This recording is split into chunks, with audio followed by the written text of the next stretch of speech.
As I'm sure you know, there's a lot of knife defense out there that's garbage. The reason why that technique doesn't work that Kyle tried is when he came up at me, he's got the first part right, which I agree with. The second part is the hardest part that a lot of people are like, it totally works. Little McDojo for me, where they wrap over top and try and grab the arm, and then they're like, ooh, look at this takedown. Ooh, look at this takedown. Ooh, look at this knife stabbing me in the face. Oh, go back and watch the video. Oh, look at all the stabs I got to here. Okay, what we need to do is we need to create distance as much as we can so we can pull out a gun if you're in the States, or you can run away if you're Canadian, eh? So when she comes at, I'm blocking this. So the concept was right. Get your initial block up. Okay, if you have this kind of energy coming forward. The next movement is going to be determined on where this hand placement is.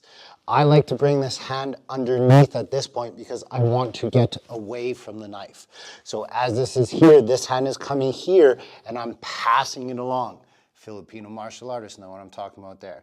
I'm keeping control of this so I know where he is. So if he tries to swing back at me, I can pivot off and try and get away as much as I can. So that's just one option.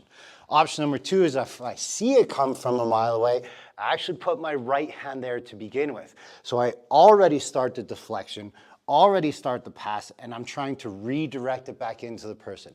If I hit their leg, great. But what I'm really looking for is them to move their leg out of the way because they're gonna stab their own leg. Again, that's giving me choices to be able to do something else. There's never a guarantee when it comes to this stuff. What I'm trying to do is get away. As a lot of you guys know and you say online is you're like, oh, if I seen a knife, I'd pull my gun out. Well, yeah, you're right. I'm not talking about that. I'm talking about the fact that somebody is already coming at you. It's just a psycho motion. They're just going to keep trying to repeat. If I do this and I block it, now I'm going strength for strength fight. We don't want that all the time. I want to be able to get out of the way. Do I need to use my hands? No. But it's a lot safer if you do. So again, if that comes in, if my right hand hits it, I'm passing it around. If my left hand hits it, I'm not going in, that's for sure. I'm coming under, passing, and again, trying to create the space to do whatever I need to do next. All the high-level Filipino martial artists out there are saying, well, when that person blocks, they're gonna wrap in, they're gonna cut your neck, and you're dead anyways. I'll give you a little trick for that. The second he goes to wrap in, you snake out as well. You may not get a disarm, but at least you can hit him. I happened to get the disarm there. That was lucky on my end.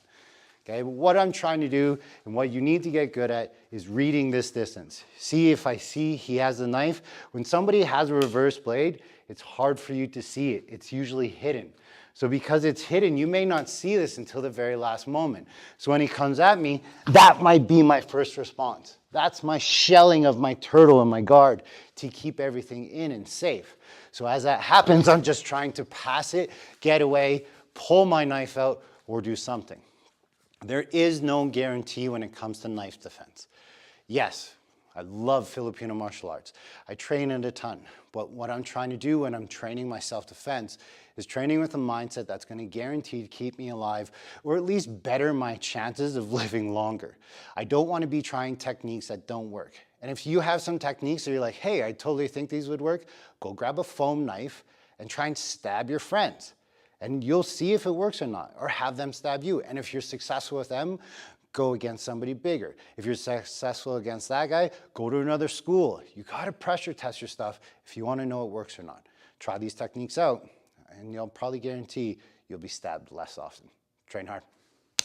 Thanks for watching the video. You're obviously very dedicated towards your practice of self-defense, but there's only so much that you can learn from a quick couple-minute videos, and this is why the Budo Brothers and I spent some serious time and effort and put together a very, very high-quality product available on budobrothers.com. It covers all the ranges of martial arts and everything that you need to do in order to be better at your self-defense. But what it also does is it walks you through how to train it by yourself, how to train it with a partner, so that you're actually building the skills and the attributes needed for self-defense. Yes, watching the quick videos and the shorts can do a lot, but if you really want to take a deep dive and learn a lot about self-defense, this is why we made this course for you. So make sure you train your ass off. Stay safe.